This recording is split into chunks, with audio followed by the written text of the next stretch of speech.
ago, back in 1998 or so, DC Comics released a standalone Batman graphic novel entitled The Killing Joke.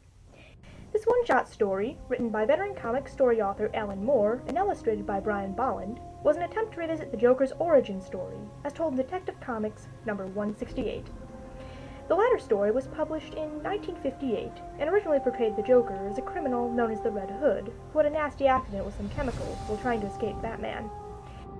However, Killing Joke portrays the Joker as having once been a down-on-his-luck amateur comedian who gets roped into donning the Red Hood outfit out of desperation to get his wife and unborn child out of a life of poverty. A series of traumatic events then follow, including his wife and child's sudden death and the inevitable chemical accident. Seeing what the latter did to his appearance is supposedly what finally made him snap, but since this is the Joker's recollection of events, we may never know if that is the true story, despite other authors' efforts to make it so. The Killing Joke, besides being one of the most influential Joker tales of all time, and a great jump-on point for newer Joker fans looking to get into the comics, also explores the idea that Batman and the Joker are juxtaposed foils of each other. That is, they're reflections of each other, and that is essentially why the two have such a strong, interesting arch-nemesis dynamic. Both characters had a tragic downfall in this tale, that is, if the Joker story is true. But whereas Batman attempts to use the pain of his parents' deaths as a driving force to find meaning in life, the Joker uses his pain instead as an example of the cruel whims of fate, and how, inevitably, everything will devolve into violence, insanity, and chaos. In this scenario, Batman sees Joker both as a true foe and someone who is entirely broken and in desperate need of mental help. Joker, however, sees Batman as no better than he is, and thus about as close to a kindred spirit as he'll ever get. This, interestingly enough, can explain why Batman, while not forgiving of the Joker's crimes, will, and does, save the Joker's life if he happens to be in danger, and it also explains why the Joker just won't kill the Bat. Some fans, however, consider this portrayal of the Batman-Joker dynamic flawed, and the debate about it continues to this day. Besides this, The Killing Joke was also notable in the DC Universe, and in particular the Batverse, for containing a certain event that befalls Barbara Gordon, the then-current Batgirl. In one scene in the comic, Barbara gets up to answer a knock at the door. Unfortunately, it's the Joker come to prove a point, dressed in tourist clothes no less, and before she can react, he shoots her through the spine and paralyzes her. This one single event caused reverberations not just through Barbara and Jim Gordon's lives, but throughout the DC Universe for years, providing a strong disabled female character when Barbara decided that, despite being a paraplegic, she would continue to help Bruce with her computer hacking skills as Oracle. Not only that, it's a clear demonstration of just where the Joker, as a character, became the twisted psychopath we know him as today.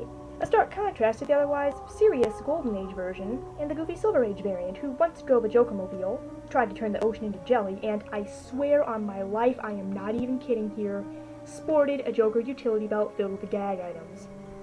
Barbara's paralysis is so important to the Batverse that after the DC reboot of 2011, many fans were in debate about having her recover from the event and once more taking up the Batgirl mantle, since it erased such an important event in the previous canon.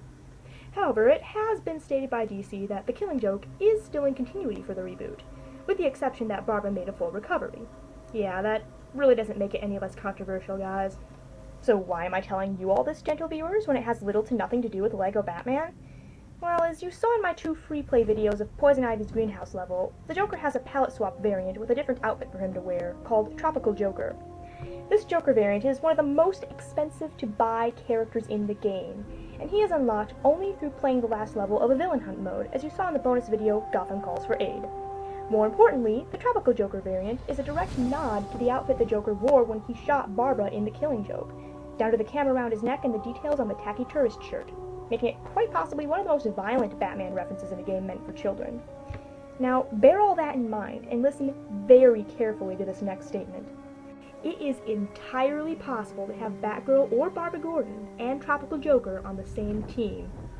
If you're supremely lucky, you can even free play as the both of them in one of the 2 Joker's Carnival levels. And of course, there's always the chance that both characters will be running around Arkham Asylum for you to pick up. And that, gentle viewers, is why this is incredibly, terminally wrong.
Oh my god.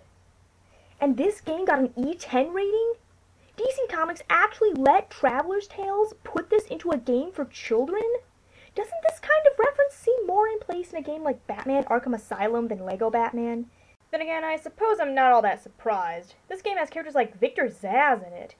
And now you'll be up all night thinking about the creepy implications behind why a children's game has references to paralysis and a dude who kills people and then cuts tallies into his skin. I know I will be.